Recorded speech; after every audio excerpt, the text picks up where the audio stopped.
In the skies over Italy and Germany, American bombers fly deep into enemy territory. Their survival often depends on fighter escorts pilots who must face enemy aircraft and flak to protect them. Among these escorts is a group many in their own country said would never be capable of flying combat missions. They were the Tuskegee Airmen, America's first black military aviators. Welcome to Historials X, where we tell real stories of war and the people who fought them. Today, we look at how the Tuskegee Airmen battled two enemies at once: fascism overseas and racism at home. Before and during World War II, the United States was a deeply segregated society. In many states, black Americans faced legal discrimination, limited rights, and everyday racism. The U.S. military reflected this reality. Units were segregated by race. Many leaders believed, wrongly and prejudicially, that black soldiers were not suitable for complex tasks, especially flying aircraft. Civil rights groups and black leaders challenged this. They argued that if the U.S. claimed to fight for freedom, black Americans must be allowed to serve fully, including as pilots. In 1941, after pressure from activists, the U.S. Army Air Corps agreed to create an all-black flying unit. Training would take place in Tuskegee, Alabama. The program began at the Tuskegee Institute, a historically black university. It had an airfield and a strong educational tradition, making it an ideal training base. Physical and academic standards were incredibly high. Applicants had to be well educated and physically fit. Many had college degrees at a time when that was rare for any American, black or white. The training was intense, covering everything from basic flight instruction to advanced fighter tactics, navigation, and gunnery. White officers initially commanded the unit, but more black officers gradually rose through the ranks. The first group of black pilots, the 99th Pursuit Squadron, completed training in 1942. They would eventually be joined by additional squadrons, forming the 332nd Fighter Group. In 1943, the 99th Squadron was sent to North Africa, then to Sicily and Italy, flying P-40 Warhawks and later P-51 Mustangs. They flew a wide range of missions, providing close air support for ground troops, attacking enemy transport, and escorting bombers. At first, some white commanders doubted their performance and even tried to have them removed from combat.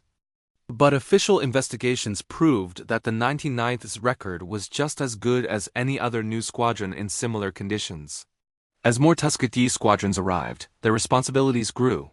The full 332nd Fighter Group became one of the key escort units for U.S. heavy bombers flying from Italy deep into Central Europe. Their P-51 Mustangs were painted with distinctive red tails, making them easily recognizable to the bomber crews they protected. They became known as the Red Tails. The Tuskegee Airmen earned a strong reputation for their discipline and total commitment to their escort role. While some popular stories might exaggerate their record, the facts are clear. They flew hundreds of escort missions, and bomber crews often praised them for staying close and not getting lured away from the formation. They shot down numerous enemy aircraft and destroyed many more on the ground. Their performance dismantled racist claims that black pilots would be unreliable or less capable, even as they fought for their country overseas. The Tuskegee Airmen still faced discrimination within the U.S. military.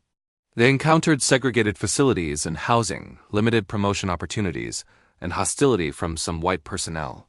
One of the most famous incidents was the Freeman Field Mutiny in 1945, when black officers protested segregated officers' clubs at a base in Indiana. Dozens were arrested. But the event later helped expose and challenge discrimination in the Air Force. Despite everything, the Tuskegee Airmen built an impressive record. Around 1,000 black pilots trained at Tuskegee, and hundreds flew in combat, earning numerous medals and unit citations. After the war, the achievements of the Tuskegee Airmen became a powerful argument for change. In 1948, President Harry Truman signed Executive Order 9981, beginning the long process of desegregating the U.S. Armed Forces. The proven success of black units like the Tuskegee Airmen was one of the key factors that made this historic step possible. Over time, the airmen received more and more recognition for their service, including the Congressional Gold Medal in 2007. Their story inspired generations of black aviators and even astronauts. The story of the Tuskegee Airmen is more than just a war story. It is about the fight for equality, the power of education and discipline, and the courage to prove doubters wrong. They showed that patriotism can exist alongside criticism, that you can love your country, serve it in war, and at the same time demand that it live up to its own ideals.